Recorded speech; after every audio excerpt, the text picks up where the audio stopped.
Welcome everyone, good to see you all for another reading stream. I'll be reading chapters 18 and 19 of The Fall of Reach, the first book in the Halo series, basically. Like I said, I picked this because with the announcement that we're going to have a remaster of a remaster with, well, they're calling it Campaign Evolved, basically, but with Combat Evolved, the Halo games, particularly the first one, I figured, you know what, let's read the actual lore when it comes to the Fall of Reach. As much as I enjoy the Halo Reach game, it is not canonically accurate. I still enjoy it. So it's I figured read the actual lore. We're about halfway through. You can see I'm going on about, close to be halfway through the book. So, where we left off, commander keys, like actual commander keys, not the Halo show keys. Basically, figured out that what this station saw was was not a basically one mass, one mass shape, but a grouping of what would end up being 4 Covenant ships. But again, welcome everyone. So, oh, I got it, Tara. I got it. It was actually delivered. Appreciate it. I was gonna say. So he was and pulled out a relatively brilliant maneuver to protect the planets the Covenant was going after, or so we thought. Because, well, the horrible realization hits. The reason why the ship didn't stay and fight is, well, they released dropships. So basically, you're going from just glassing planets. Alright, glassing planets to now it's going to be a ground invasion. Alright? So, without further ado, let's just begin chapter 18.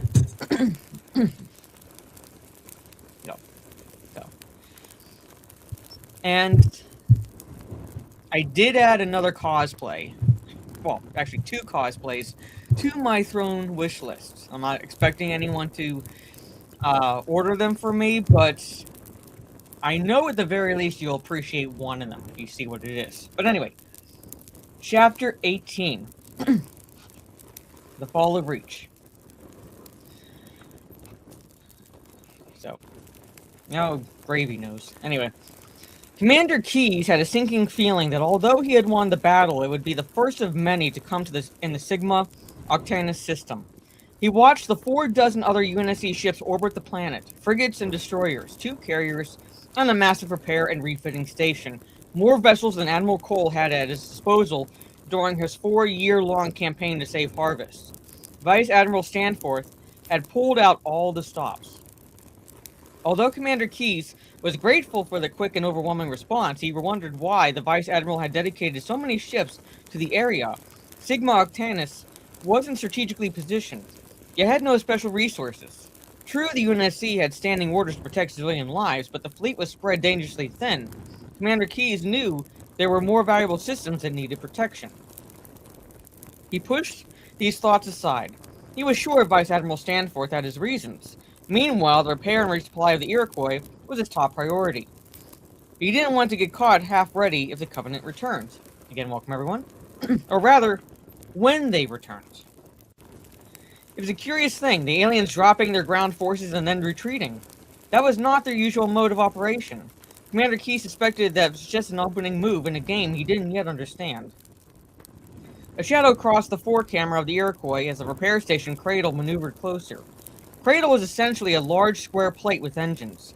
Large was an understatement. She was over a square kilometer. 3 destroyers could be eclipsed by her shadow. The station running at full steam could refit 6 destroyers, 3 from her lower surface and 3 on her upper surface, within a matter of hours. Scaffolds deployed from her surfaces to facilitate repairs. Resupply tubes, hoses, and cargo trams fed into the Iroquois. It would take the full attention of Cradle 30 hours to repair the Iroquois, however. The aliens had not landed a single serious shot. Nonetheless, the Iroquois had almost been destroyed during the execution of what some in the fleet were already calling the Keyes Loop. Commander Keyes glanced at his datapad and the extensive list of repairs. 15% of the electronic systems had to be replaced, burned out from the EMP when the Shiva missile detonated. The Iroquois' engines required a full overhaul. Both coolant systems had valves that had been fused from the tremendous heat. 5 of the superconducting magnets had to be replaced as well. But the most troublesome was the damage to the underside of the Iroquois. When they had told Commander Keyes what had happened, he went outside in a longsword interceptor to personally inspect what he had done to his ship. The underside of the Iroquois had been scraped when they passed over the prow of the alien destroyer. He knew there was some damage, but was not prepared for what he saw. UNSC destroyers had nearly 2 meters of titanium A battle plate on their surfaces. Commander Keyes had abraded through all of it. He had breached every bottom deck of the Iroquois. The jagged, serrated edges of the plate curled away from the wound. Men in EVA thruster packs were busy cutting off the damaged sections so new plates could be welded into place. The underside was mirror smooth and perfectly flat, but Keyes knew that the appearance of benign flatness was deceptive. Had the angle of the Iroquois been tilted a single degree down, the force of the 2 ships impacting would have shorn his ship in half. The red war stripes that had been painted on the Iroquois' side looked like bloody slashes. The dockmaster had privately told Commander Keyes that his crew could buff the paint off, or even repaint the war stripes if he wanted. Commander Keyes had politely refused the offer. He wanted them left exactly the way they were. He wanted to be reminded that while everyone had admired what he had done, it had been an act of desperation, not heroism. He wanted to be reminded of how close a brush he had with death. Commander Keyes returned to the Iroquois and marched directly to his quarters. He sat at his antique oak desk and tapped the intercom. "Lieutenant Dominique, you have the bridge for the next cycle. I am not to be disturbed." "Aye, Commander. Understood." Commander Keyes loosened his collar and unbuttoned his uniform.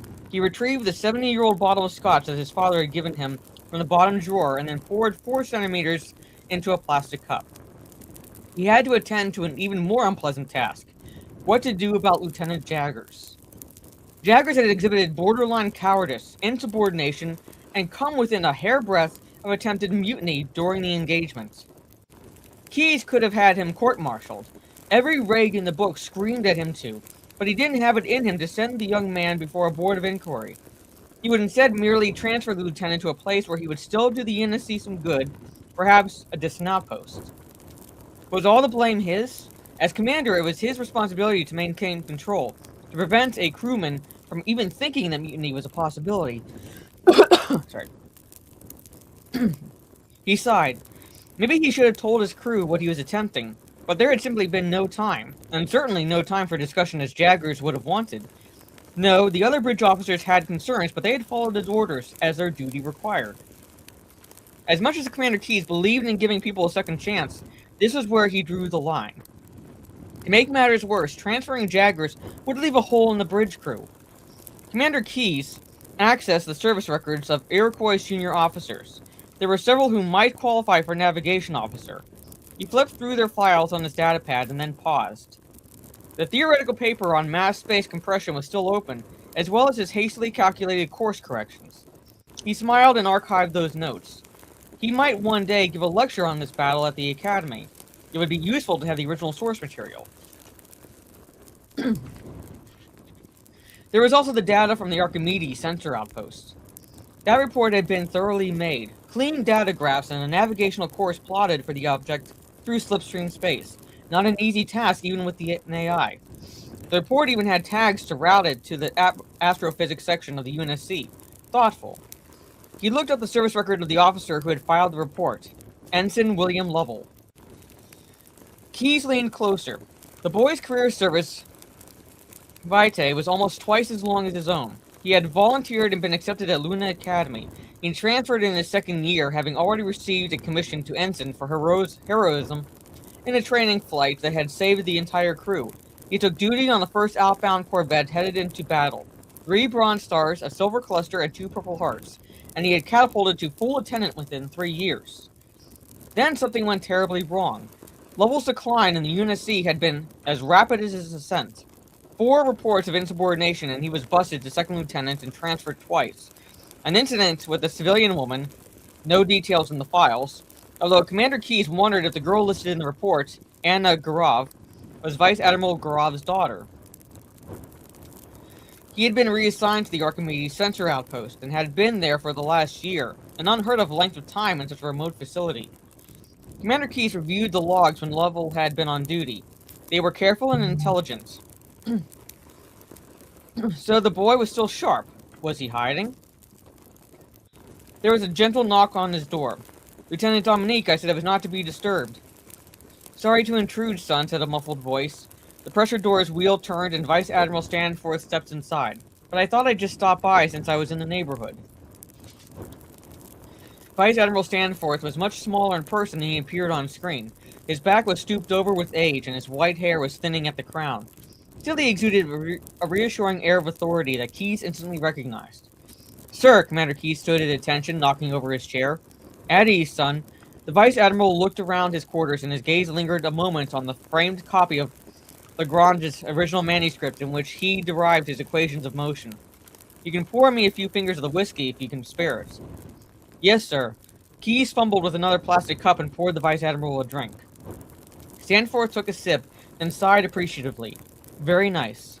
Keyes righted his chair and offered it to the Vice Admiral. He sat down and leaned forward. I wanted to congratulate you personally on the miracle you performed here, Keyes. Sir, I don't. Stanforth held up a finger. Don't interrupt me, son. That was a hell of a piece of astrogation you pulled off. People notice. Not to mention the morale boost is given to the entire fleet. He took another sip of the liquor and exhaled.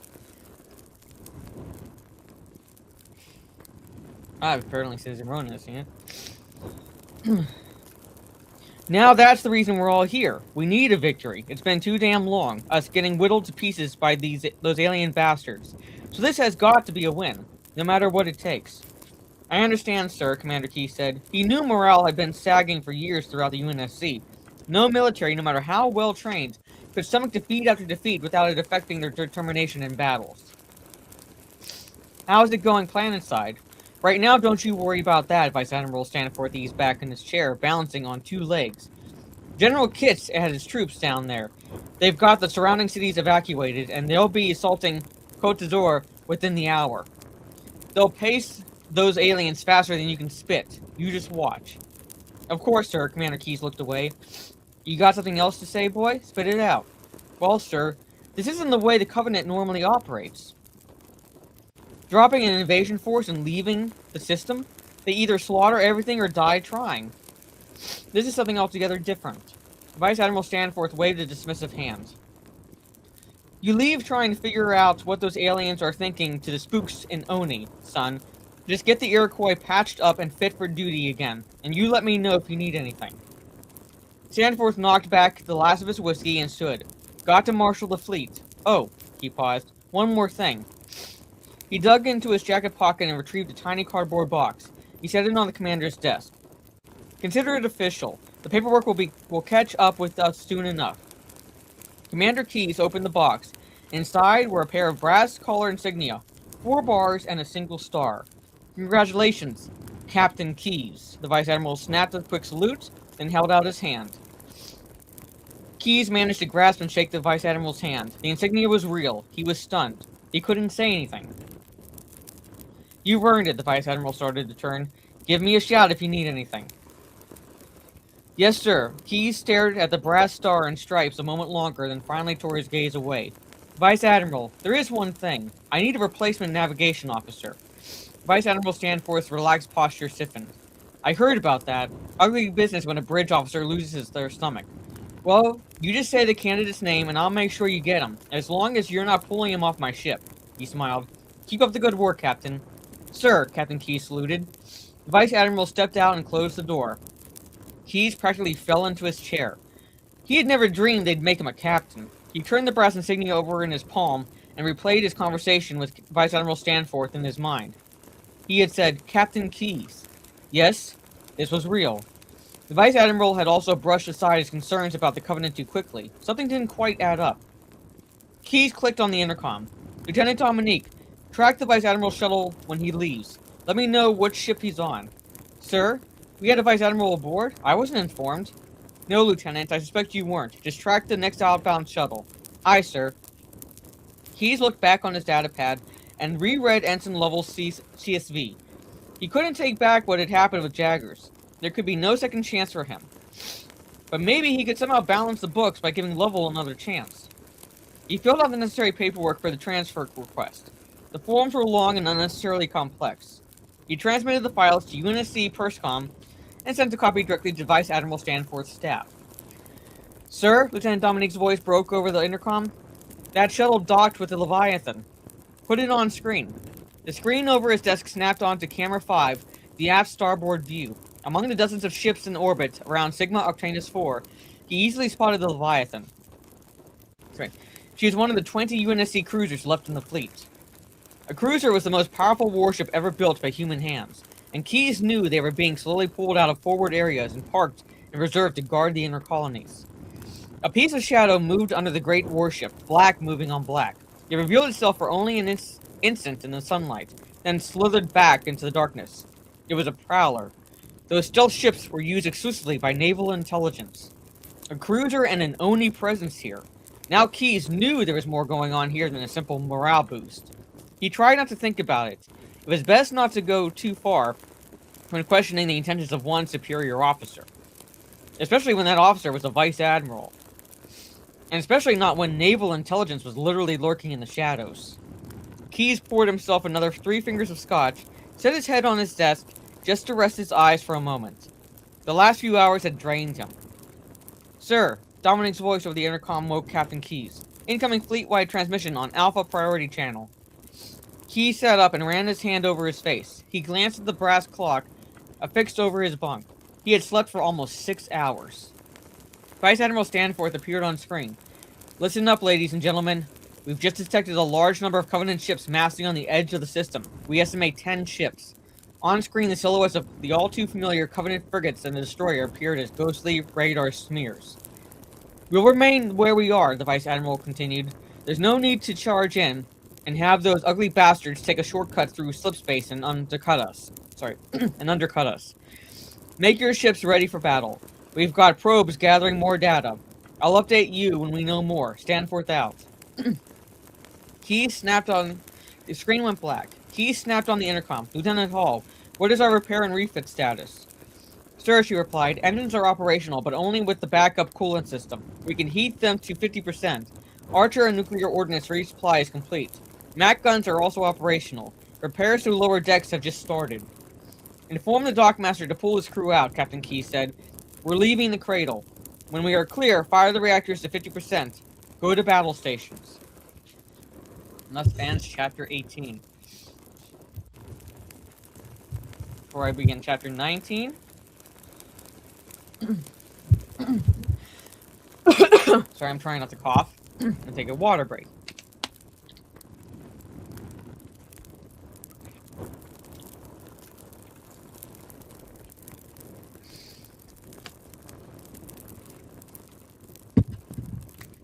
Alright. So now we've officially Captain Keyes. The actual Captain Keyes. Yeah, I mean, it's the tail end of it, basically, but I would like to be over me sounding like this. Doesn't help that it's winter time and there's no moisture in the air, so I'm basically breathing in dry air when I'm outside, which doesn't help with getting over what I had. So, but anyway. Chapter 19. Okay. "Faster," Corporal Harlan shouted. "You want to die in the mud, Marine?" "Hell no, sir." Private Fincher stomped on the accelerator and the Warthog's tires spun in the streambed. They caught and the vehicle fishtailed through the gravel across the bank and onto the sandy shore. I love driving the Warthogs in the game. Harlan strapped himself into the rear of the Warthog. One hand clamped onto the vehicle's massive 50 millimeter... Ugh. I cannot read. Chain gun. Something moved in the brush behind them. Harlan fired a sustained burst. The deafening sound from Old Faithful shook the teeth in his head. Ferns, trees, and vines exploded and splintered as the gunfire scythed through the foliage. Then nothing was moving anymore. Fincher sent the Warthog bouncing along the shore, his head bobbing from side to side as he strained to see through the downpour. "We're sitting ducks in here, Corporal," Fincher yelled. "We have to get out of this hole and back onto the ridge, sir." Corporal Harland looked for a way out of this river gorge. "Walker!" He shook Private Walker in the passenger seat, but Walker didn't respond. He clutched their last jackhammer rocket launcher with a death grip, his eyes staring blankly ahead. Walker hadn't said a word since the mission went south. Harland hoped he would snap out of it. He already had one man down. The last thing he needed was for his heavy weapons specialist to be a brain case. Private Cochran lay at the corporal's feet, cradling his gut with blood-smeared hands. He had caught fire during the ambush. The aliens used some kind of projectile weapon that fired long, thin needles. What weapon could that be? Which exploded seconds after impact. Cochran's insides were meat. Walker and Fincher had filled him up with biofoam and taped him up. They even managed to stop the bleeding, but if the man didn't get to a medic soon, he was a goner. They had almost been goners. The squad had left Firebase Bravo 2 hours ago. Satellite images showed the way was all clear to their target area. Lieutenant McCaskey had even said it was a milk run. They were supposed to set up motion sensors on grid 13 by 24. Just see what was there and get back. A simple snoop job, the LT had called it. LT, Lieutenant. What no one told McCaskey was that the satellites weren't penetrating the rain and jungle canopy of this swamp ball too well. If the lieutenant had thought about it like Corporal Harland was thinking about it now, he would have figured something was wrong with sending 3 squads on a milk run. You can always... Obviously, it never fails the idiocy of officers. I'm just going to put it that way. As a military vet, you can always guarantee the idiocy of officers. Alright. The squad wasn't green. Corporal Harland and the others had fought the Covenant before. Not saying all officers are bad or idiots. I'm just saying that, that's a guarantee for those who have served in the military. So. They knew how to kill grunts. When they amassed by the hundreds, they knew to call in air support. They'd even taken down a few of the Covenant jackals, the ones with energy shields. You had to flank those guys, take them out with snipers. But none of that had prepared them for this mission. They had done all the right things, damn it. The lieutenant had even gotten their warthogs 5 clicks down the stream bed before the terrain became too steep and slippery for the all-terrain armored vehicles. He had the men hump the rest of the way on foot. They moved soft and silent, almost crawling all the way through the slime to the depression they were supposed to check out. When they had gotten to the place, it wasn't just another mud-filled sinkhole. A waterfall splashed into a grotto pool. Arches had been carved into the wall, their edges extremely weathered. There was a few scattered paving stones around the pool, and covering those stones were tiny geometric carvings. Oh yeah, desk jockeys are the worst of the two. Yeah. That's all Corporal Harland got a look at before the lieutenant ordered him and his team to fall back. He wanted them to set up the motion sensors where they had a clear line of sight to the sky. That's probably why they were still alive. The blast had knocked Harland and his team into the mud. They ran to where they had left the lieutenant, found fused glassy mud, a crater, and a few burning corpses and bits of carbonized skeleton. They saw one other thing, an outline in the mist. It was biped, but much larger than any human Harland had ever seen, and oddly looked like it was wearing armor reminiscent of medieval plate mail. It even carried a large, strangely shaped metal shield. Harland saw the glow of a regenerating plasma weapon, and that's all he needed to see to order a full-speed retreat. Harland, Walker, Cochran, and Fincher fell back, running, blindly firing their assault rifles. Covenant grunts had followed them, peppering the air with those needle guns, mowing down the jungle as the tiny razor shards exploded. Harland and the others stopped and hit the deck, splashing into the thick red mud as a Covenant banshee passed them overhead. When they got back on their feet, Cochran took the round in the stomach. The grunts had caught up to them. Cochran flinched, his side exploded, and then he crumpled to the ground. He fell into a shock, so fast he didn't even have time to scream. Harland, Fincher, and Walker bunkered down and returned fire. They killed a dozen of the little bastards, but more kept coming, their barks and growls echoing through the jungle. Cease fire, the corporal had ordered. He waited a second, then tossed a grenade when the grunts got closer. Their ears still ringing, they ran, dragging Cochrane with them and not looking back. Somehow they'd returned to the Warthog and gotten the hell out of there. Or at least that's what they were trying to do. Over there, Fincher said, and pointed to a clearing in the trees that's got to lead up to the ridge. Go, Harlan said. The Warthog slid sideways and then raced up the embankment, caught air, and landed on soft jungle loam. Fincher dodged a few trees and ran the Warthog up the slope. They emerged from the ridgeline. Jesus, that was close, Harlan said. He ran a muddy hand through his hair, slicking it back. He tapped Fincher on the shoulder. Fincher jumped. Private, pull over. Tried to raise Firebase Bravo on the narrow band. Yes, sir, Fincher answered, in a wavering voice. He glanced at the near catatonic Private Walker and shook his head. Harlan checked on Cochrane. Private Cochrane's eyes fluttered open, cracking the mud caked onto his face. We back yet, Corporal? Almost, Harlan replied. Cochrane's pulse was steady, although his face had, in the last several minutes, drained of color. The wounded man looked like a corpse. Damn it, Harlan thought, he's going to bleed out. Harlan placed a reassuring hand on Cochrane's shoulder. Hang in there. We'll patch you up as soon as we get to camp. They had dropships at Bravo. Cochrane had a chance, albeit a slim one, if they got him back to combat surgeons at, at headquarters. Or better yet, to the Navy docks on the orbiting ships. For a moment, Harlan was dazzled with visions of clean sheets, hot meals, and a meter of armor between him and the Covenant. Nothing but static on the link, sir, Fincher said, breaking through Harlan's reverie. Maybe the radio got hit, Harlan muttered. You know those explosive needles throw a bunch of micro-shrapnel. We probably got slivers of that stuff inside us, too. Fincher examined his muscular forearms. Great. Move out, Harlan said. The tires of the Warthog spun, gripped, and the vehicle moved rapidly along the ridge. The terrain looked familiar. Harlan even spotted 3 sets of Warthog tracks. Yes, this was the way the lieutenant had brought them. 10 minutes and they'd be back on base. No more worries. He relaxed, took out a pack of cigarettes, and shook one out. He pulled off the safety strip and tapped the end to ignite it. Fincher revved the engine and shot up to the top of the ridge, crossed over and skidded to a halt. If not for the haze, they would have seen everything from this side of the valley, with a lush carpet of jungle in the valley, the river meandering through it, and on the far set of hills, a clearing dotted with fixed gun emplacements, razor wire, and prefab structures. Firebase Bravo. Their platoon had partially dug into the hillside to minimize the camp's footprint and provided a place where they would safely store their munitions and bunk down. A ring of sentries encircled the camp so nothing could sneak up on them. Radar and motion detectors linked to surface-to-air missile batteries. A road ran along the far ridge.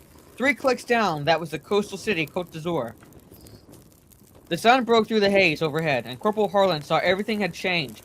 It wasn't fog or haze. Smoke rose in columns from the valley, and there was no more jungle.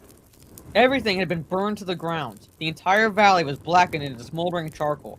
Glowing red craters honeycombed the hillsides. He fumbled with his binoculars, brought them to his eyes and froze. The hill where the camp had been was gone. It had been flattened. Only a mirror surface remained. The sides of the adjacent hills glistened with the cracked glass coating. The air was thick with tiny Covenant flyers in the distance. On the ground, grunts and jackals searched for survivors. A few Marines ran for cover. There were hundreds of wounded and dead on the ground, helpless, screaming, some of them even trying to crawl away. What have you got, sir? Fincher asked. The cigarette fell from Harlan's mouth and caught on his shirt, but he didn't take his eyes off the battlefield to brush it away. There's nothing left, he whispered. A shape moved in the valley, much larger than the other grunts and jackals. Its outline was blurry. Harlan tried to focus the binoculars on it, but couldn't. It was the same thing he had seen at Grid 13 by 24. The grunts gave it a wide berth. The thing lifted its arms. Its whole arm looked like one big gun, and a bolt of plasma struck near the riverbank. Even from this distance, Harlan heard the screams of the men who had been hiding there. Jesus, he dropped the binoculars. We're bugging out, right now, he said. Turn the beast around, Fincher. But they're gone, Harlan whispered. They're all dead. Walker whimpered and rocked back and forth. We'll be dead too unless you move, Harlan said. We already got lucky once today. Let's not push it. Yeah, when Fincher reversed the Warthog. Yeah, some luck. He sped down the hillside and hopped the Warthog off the embankment and backed into the stream bed. Follow the river, Harlan told him. It'll take us all the way to HQ. A shadow crossed their path. Harlan twisted around and saw a pair of stubby-winged Covenant banshees swooping down after them. Move it, he screamed at Fincher. Fincher floored the warthog and plumes of water sprayed in their wake. They bounced over rocks and fishtailed across the stream. Bolts of plasma hit the water next to them, exploding into steam. Rock shards pinged off the armored side of the vehicle. Walker, Harlan shouted, use those jackhammers. Walker huddled, doubled over in his seat. Harlan fired the chain gun. Tracers cut through the air. The flyers nimbly dodged them. The heavy machine gun was only accurate at reasonable short ranges, and not even that, with Fincher bouncing the warthog all over the place. Walker, he cried, we're going to die if you don't get those missiles into the air. He would have ordered Fincher to grab the launcher, but he'd have to stop to grab it. That or try to drive with no hands. If the warthog stopped, they'd be sitting ducks for those flyers. Harlan glanced at the riverbanks. They were too steep for the warthog. They were stuck in the river with no cover. Walker, do something. Corporal Harlan fired the chain gun again until his arms went numb. It was no good. The banshees were too far away, too quick. Another plasma bolt hit, directly in front of the warthog. Heat rushed over Arland.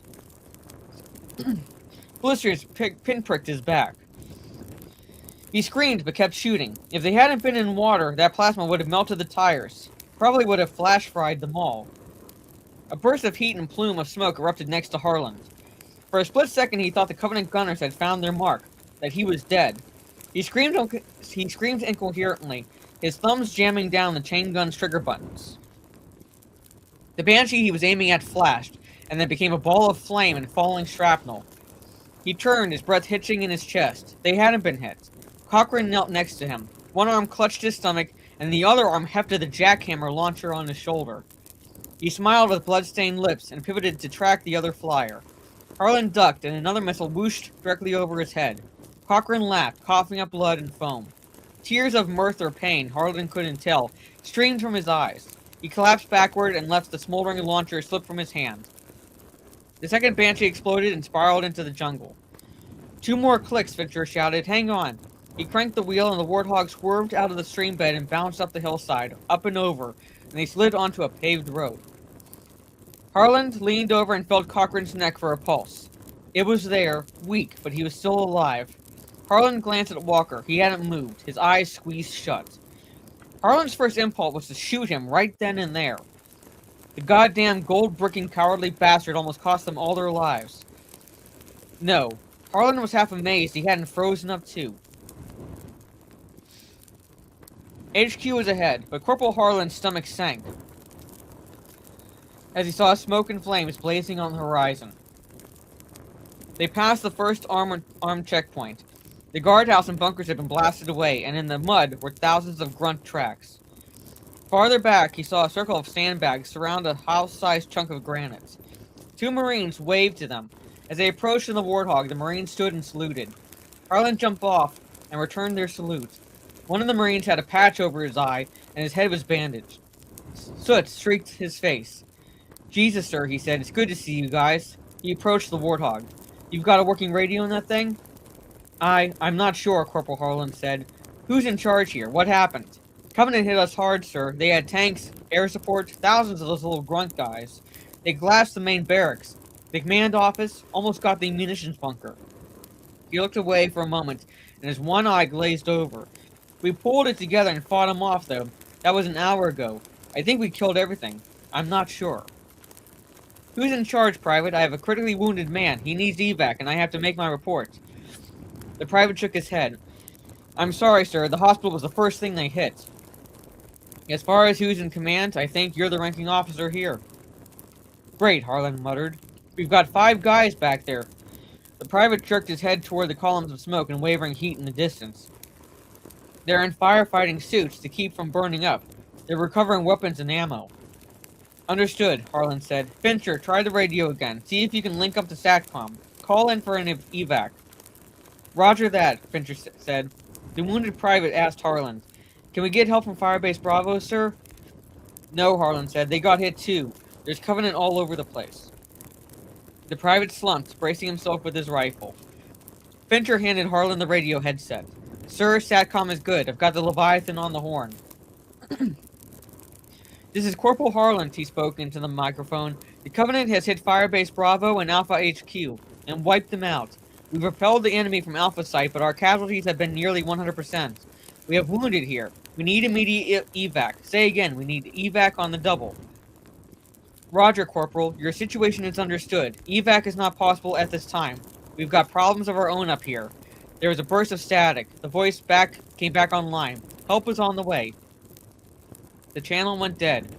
Harland looked to Fincher. Check the transceiver. Fincher ran the diagnostic. It's working, he said. I'm getting a ping from SATCOM. He licked his lips. The trouble almost must be on their end. Harland didn't want to think of what kind of trouble the fleet could be having.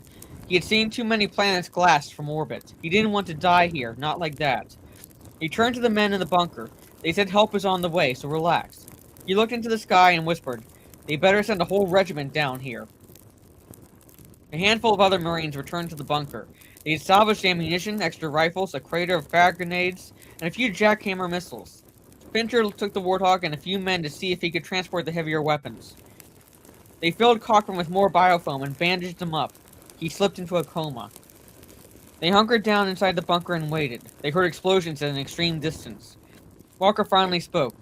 So, now what, sir? Harlan didn't turn toward the man. He covered Cochran with another blanket. I don't know. Can you fight? I think so. He passed Walker a rifle. Good. Get up there and stand watch. He got out a cigarette, lit it, took a puff, and then handed it to Walker. Walker took it, shakily stood, and went outside. Sir, he said, dropship inbound. One of ours. Harlan grabbed his signal flares. He ran outside and squinted at the horizon. High on the edge of the darkened sky was a dot and the unmistakable roar of Pelican engines. He pulled the pin and tossed the smoker onto the ground. A moment later, thick clouds of green smoke roiled into the sky. The dropship turned rapidly and descended toward their location. Harlan shielded his eyes. He searched for the rest of the dropships. There was only one. One dropship? Walker whispered. That's all they sent? Christ, that's not backup. That's burial detail. The Pelican eased toward the ground, spattering mud in a 10-meter radius, then touched down. The launch ramp fell open and a dozen figures marched out. For a moment, Harlan thought they were the same creatures he'd seen earlier, armored and bigger than any human he'd ever laid eyes on. He froze. He couldn't have raised his gun if he wanted to. They were human, though. The one in the lead stood over 2 meters tall and looked like he weighed 200 kilograms. His armor was a strange reflective green alloy, and underneath matte black. Their motions were so fluid and graceful, fast and precise too, more like robots than flesh and blood. The one that first stepped off the ship strode toward him. Though his armor was devoid of his insignia, Harlan could see the insignia of Master Chief Petty Officer in his helmet's HUD. Master Chief, sir, Harlan snapped to attention and saluted. Corporal, it said, at ease. Get your men together and we'll get to work. Sir, Harlan asked. I've got a lot of wounded here. What work will we be doing, sir? The Master Chief's helmet cocked quizzically to one side.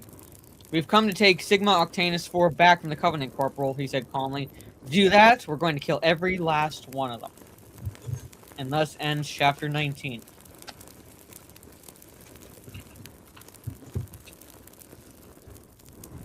Actual Halo, folks. Actual Halo.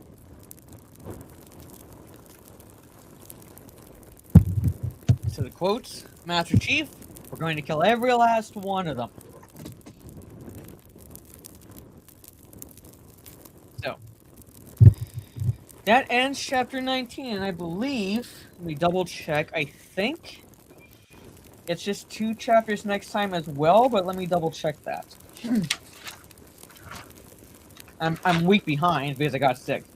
Yeah, so next Tuesday will be chapters 20 and 21, and the following Thursday will be chapters 22 through 24. I believe there's a total of, let me see. There's a total of 36 chapters plus an epilogue. So we're a little now over, we're about halfway through the book now. We're like halfway through the book now. Each chapter, like the chapters vary in length, so there's like some chapters that just are incredibly short, and when I say incredibly short, I mean incredibly short, and there are others that are kind of pushing the longer length. which is why, like, at times I'm reading 2 chapters, and then other times I'm reading 3 chapters. So it varies in length. But at least next week, we'll be reading chapters 20 and 21 on Tuesday, and chapters 22 through 24 on Thursday, and it'll be about going on 2/3 of the way through the book. So.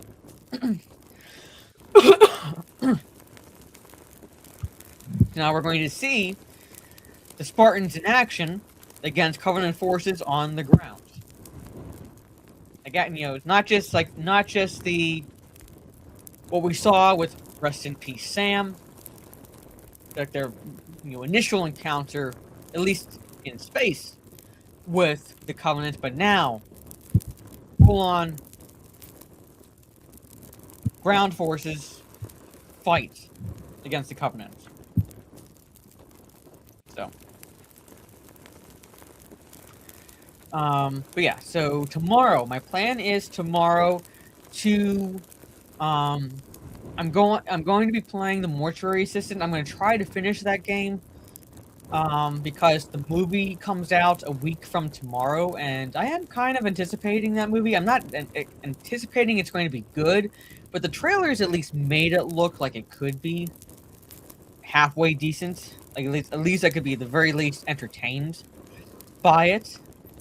So I will be, returning to Mortuary Assistant tomorrow, and then I'm hoping my voice is back enough for Borderlands next Monday. I like starting Borderlands at the beginning of the week, so that way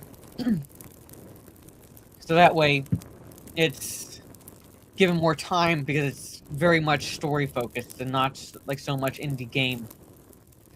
So, but anyway, I will be, so that's the plan. Saturday, I don't know if I'm going to stream or not in the afternoon. We'll see. But Saturday will be a watch party. Trey picked this movie. I did see it. I didn't have a chance to respond to you, Trey, because a lot was happening in the past couple days. But he did give me his request for a movie to celebrate his birthday. So we will be doing a watch party on whenever the Pin Down podcast is done with their wrestling streams. So if you follow wrestling, Trey, since you're a mod, post the Pin Down channel. So if you follow wrestling at all and you want to listen to the guys talk about wrestling that really have no stake in the game, no shill in the game whatsoever, check out Pin Down podcast. They do streams throughout the week. Sometimes they do watch along streams with whatever's on, like Raw or SmackDown or so forth, or they'll go over news in the wrestling sphere of pop culture.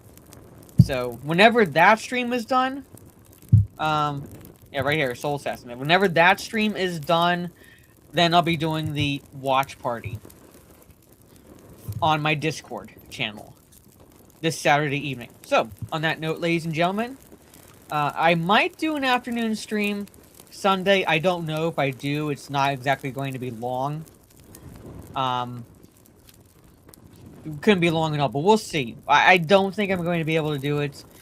So I probably won't see me doing another gaming stream after tomorrow until Monday, because depending on Saturday it's a 50-50, but Sunday is Talk Nerdy to Us.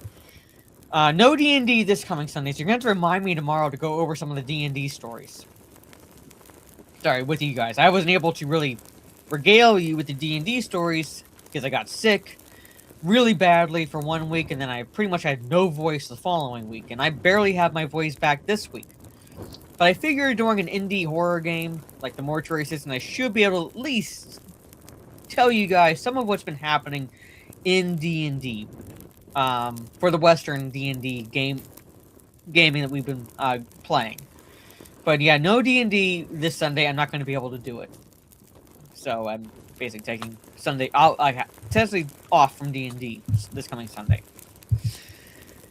Yeah. People are getting sick at my mom's work again. My sister knows someone who's developed a really bad ear infection in both ears as a result of getting sick. So I have no idea. But I'm going to break the kneecaps of the guy who got my mom sick and then got me sick. So you might see a news report about a 5'2" woman basically breaking a man's kneecaps with a crowbar. That'll be me.